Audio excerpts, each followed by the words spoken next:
গুম থেকে দেশের নাগরিকদের রক্ষায় আন্তর্জাতিক কনভেনশনে স্বাক্ষর করেছে বাংলাদেশ।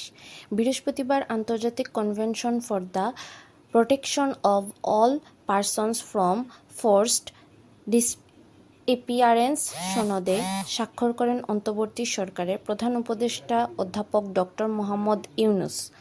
উপদেষ্টা পরিষদের সাপ্তাহিক সভায় উপদেষ্টাদের করতালির মধ্যে প্রধান উপদেষ্টা এই চুক্তিতে স্বাক্ষর করেন। এই সময় ডক্টর ইউনূস বলেন, এটি একটি ঐতিহাসিক ঘটনা। বলপূর্বক গুমের শিকার ব্যক্তিদের জন্য আন্তর্জাতিক দিবসের একদিন আগে এই চুক্তিটি স্বাক্ষর হলো। এর আগে অন্তর্বর্তী সরকার চলতি সপ্তাহের শুরুতে সাবেক প্রধানমন্ত্রী শেখ হাসিনার ১৫ বছরের শাসনামলে নিরাপত্তা বাহিনীর দ্বারা বলপূর্বক গুমের প্রতিটি ঘটনা তদন্তের জন্য একটি কমিশন গঠন করে।